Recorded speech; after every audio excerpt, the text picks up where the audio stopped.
Bonjour et bienvenue sur Djengo Academy. Je suis Thierry Ebengue, je suis le fondateur de l'entreprise de bâtiment Newzat et promoteur des différentes plateformes Djengo Academy.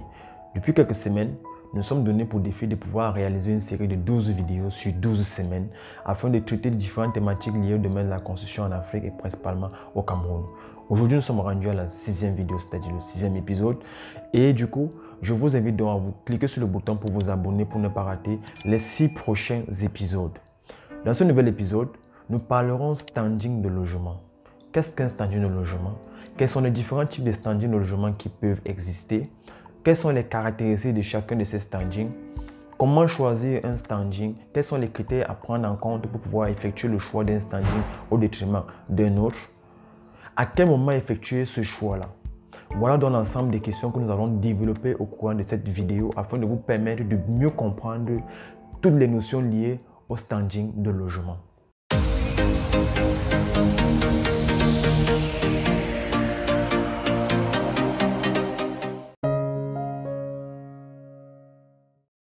Le standing de logement, c'est le confort, voire le luxe que ce logement assure à ses différents utilisateurs. En effet, le standing est déterminé par l'ensemble des commodités de vie qui sont mises en place au sein de ce logement pour assurer un confort soit optimal ou alors minimal aux différents utilisateurs.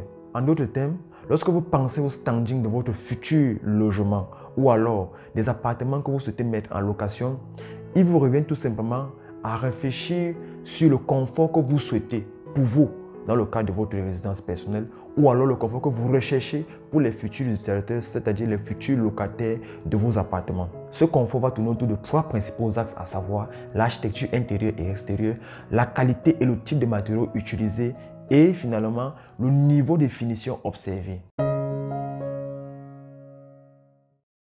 Au Cameroun, pour ce qui est des constructions dites définitives, il existe 3 types de standing. Le haut standing, le moyen standing et le bas standing. Nous avons déjà dit précédemment que la classification de ces standings s'est faite sur 3 principaux axes, à savoir l'architecture intérieure et extérieure, la qualité et le type de matériaux qui sont utilisés et le niveau de finition observé lors de la mise en œuvre. Voilà donc les éléments qui vont nous permettre de mieux comprendre la différence qui existe entre ces différents standings, c'est-à-dire le haut standing, le moyen standing et le bas standing. Waouh! Telle est la réaction lorsqu'on voit un logement de type haut standing. Que ce soit à l'intérieur ou à l'extérieur, l'architecture d'un logement de haut standing est très impressionnante. Cela peut se caractériser par une forme extérieure hors du commun et des grands espaces à l'intérieur.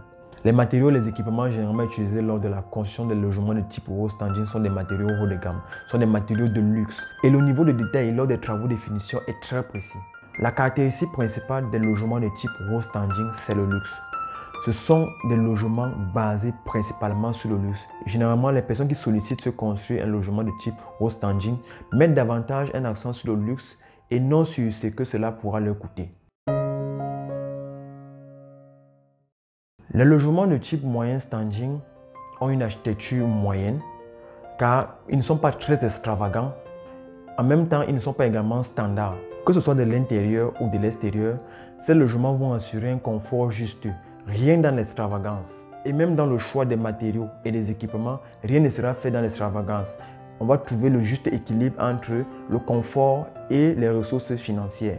Lors des travaux de finition, les détails ne seront pas très francs et aussi précis que pour un logement de type haut standing. En réalité, pour un logement de type bas standing, l'architecture n'est vraiment pas la priorité. Ici, le plus important est de satisfaire le besoin de se loger, tout simplement, rien d'autre. Que ce soit pour l'architecture interne et externe, la qualité et le type de matériaux utilisés, des équipements, le niveau de finition observé, tout sera fait au minimum car le plus important ici est de réduire le coût de l'ouvrage au maximum. Le choix d'un standing au détriment d'un autre est basé sur 2 principaux éléments. Le confort recherché et le budget réservé pour le projet. Et donc votre choix va s'opérer en fonction de la priorité que vous donnez à l'un ou l'autre élément, c'est-à-dire soit le confort, soit le budget que vous avez alloué pour votre projet. Si le confort est votre priorité et que l'argent n'est pas un gros frein pour vous, vous allez choisir le haut standing. Si vous souhaitez avoir un logement confortable et que vos ressources sont limitées, vous allez choisir le moyen standing. Mais si par contre vous souhaitez juste satisfaire votre besoin de vous loger, vous allez mettre en avant vos ressources financières au détriment de votre confort. Et là, vous allez choisir le bas standing. Le choix du standing de votre logement s'est fait avant même la conception. Lorsque vous allez rencontrer l'architecte, vous allez discuter avec l'architecte, vous allez lui présenter les caractéristiques de votre projet, ce que vous voulez réaliser. Vous allez lui expliquer en fait le confort que vous recherchez au sein de cette maison-là.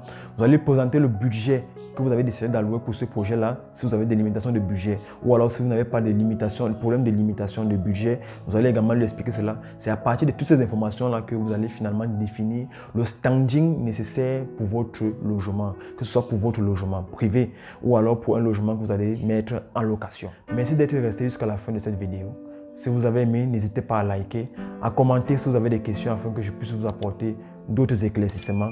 Surtout, partagez la vidéo autour de vous afin de pouvoir aider d'autres personnes.